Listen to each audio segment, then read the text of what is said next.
So ही जी गडबड बघून तुम्हाला समजलंच असेल की लग्नाची तयारी सुरू आहे। इथे सगळ्या माझ्या मावश्या माम्या सगळ्या आलेल्या आहेत, सगळ्या स्वयंपाकाची तयारी सुरू आहे। आणि जे तुम्ही आत्ता बघितलं शंकरपाळे वगैरे हे पार्टी देण्याची जी पद्धत असते आपल्याकडे, सो मुलीला पार्टी जायच्या दिवशी खूप घाई होऊ नये म्हणून आधीच आम्ही सगळं फराळ बनवून ठेवत होतो। चला मी तुम्हाला सगळ्यांची ओळख करून देते। मी नवरदेवाची मावशी आहे, मी भंबोरीवरून आलेली। ओके, मी नवरदेवाची 2 नंबरची मावशी, मी पुण्यावरून आली। थँक्यू। आजीचा बर्थडे हां सांग ना। मी आजी नवरदेवाची मामाची मुलगी। काय मी नवरदेवाची मामाची मुलगी आहे, मी पण तवरून आले। देवाची नाही बहिणीची मुलगी। नवरदेवाची बहीण। मी नवरदेवाची आत्या। मी नवरदेवाची आत्या। मी नवरदेवाचा भाऊ आहे। हाय बोला, मी नवरदेवाचे पप्पा सांग। हाय, मी नवरदेवाचे पप्पा। मी माहिती सगळ्यांना। मी हे करू का? आता इथे मळी काढण्याचा कार्यक्रम आहे। लग्नाच्या 2-3 दिवस आधीपासूनच नवरदेवाची मळी काढली जाते। त्याच्यासाठी वेगवेगळ्या प्रकारचे पीठ वापरले जातात। आम्ही इथे फक्त बेसन पीठ वापरलंय, कारण थोडं उन्हाळ्यामुळे रॅश वगैरे येऊ नये म्हणून।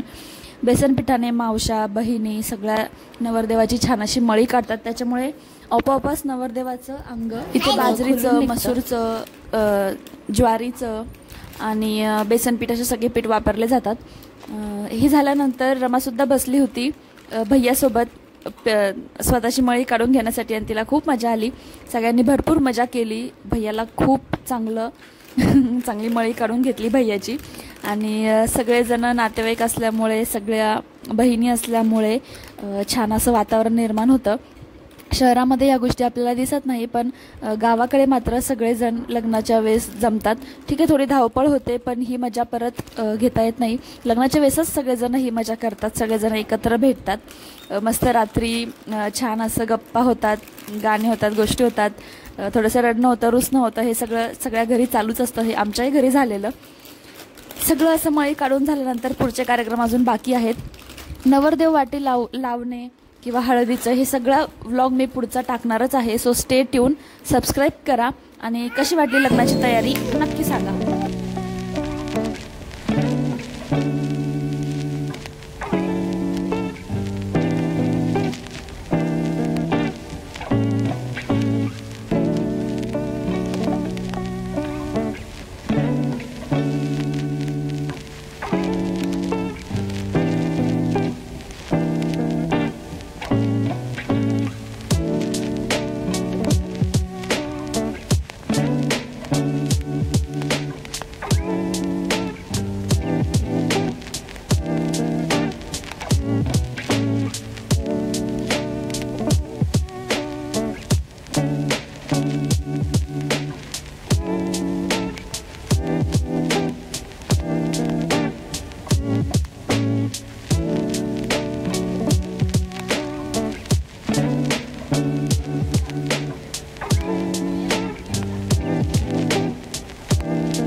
या पाहुणे आले।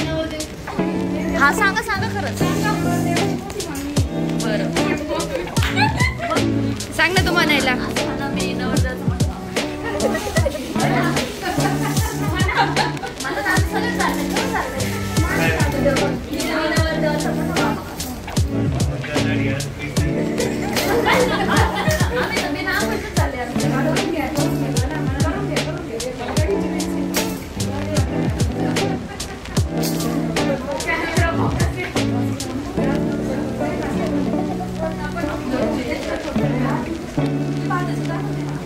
कोणीच नाही आली ते पाण्याला.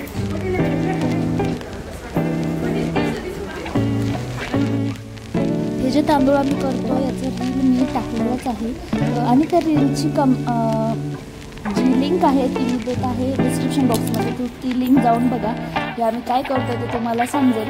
हे अक्षता आहेत त्या आम्ही मिक्स करतो आहे सगळ्या कलरच्या. सो त्याचं थोडंसं डेकोरेशन चालू आहे आणि ते झाल्यानंतर रील नक्की बघा. पुढील व्हिडिओ अजून बाकी आहे. नवरदेव वाटी लावायचं तरी सगळं बाकी आहे. सो ते बघा. आता हे काय चालू आहे तर हे शिदा भरण्याचं काम चालू आहे. पुजारी किंवा ज्या बांगड्या भरायला ज्या मावशी येतात त्यांना शिदा द्यायची पद्धत असते. सो हे शिदा भरण्याचं काम सुरू आहे.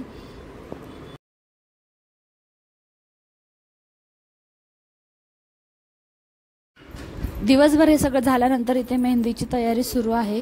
हळद फोडण्यासाठी या जात्यावर जी लेकूरवाळी हळद असते ती छान अशी पिसून ती हळद नवरा नवरीला लावली जाते अशी पद्धत आहे. सो त्याचाही रील बनवायचा होता. सो त्याचंही डेकोरेशन सुरू होतं. छान पीस जे आहे आपले साडीतले पीस असतात त्याचं डेकोरेशन इथे सुरू होतं. बांगड्या फुलं वगैरे. सो हे सगळं डेकोरेशनचा रीलसुद्धा मी टाकलेला आहे आणि त्याचीसुद्धा लिंक मी डिस्क्रिप्शन बॉक्समध्ये देत आहे. ती लिंकसुद्धा तुम्ही जाऊन बघा.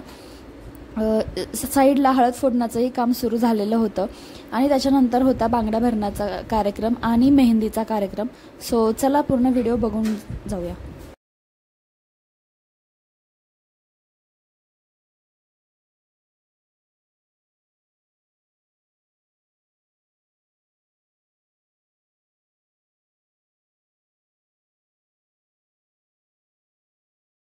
इथे मेहंदीसाठीचं लागणारं डेकोरेशनचं काम सुरू आहे. हे माझे काका आहेत आणि काकांचे नातू म्हणजे माझे जे भाचे आहेत त्यांच्या ते सगळं हे डेकोरेशनचं काम सांभाळत होते. आता हे काय सुरू आहे तर हे जे दोरा आहे किंवा ही जी पांढरी पट्टी आहे त्याला जी हळद आहे ती पहिली हळद लावली जाते आणि घराच्या खांबांना परत टेरेसवर अशा चारी कोपऱ्यामध्ये ते जी दोरी आहे ती बांधण्यात येते. 5-6 वाजता त्याची पूजा करून ती दोरी बांधतात. सो चला ते पण बघूया. आणि अशा प्रकारे त्या खांबांची पूजा करून नंतर घरातही एक माठाची पूजा करून पूजा झाली आणि नंतर मेहंदीच्या कार्यक्रमाला सुरुवात झाली. बांगड्या भरण्याने मेहंदीच्या कार्यक्रमाला सुरुवात झाली. डान्स झाले. डीजेवर गाणं वगैरे लावून मस्त डान्स करण्यात आले नवरदेवासोबत आणि मेहंदीही नंतर त्याच्यानंतर जेवण करून मेहंदी काढायला आम्ही सगळेजण बसलो. आता मेहंदीमध्ये जे रील्स बनवले तेही मी सगळे टाकलेले आहेत किंवा शॉर्ट्स टाकलेले आहेत. त्याचीही लिंक मी डिस्क्रिप्शन बॉक्समध्ये दिलेली आहे.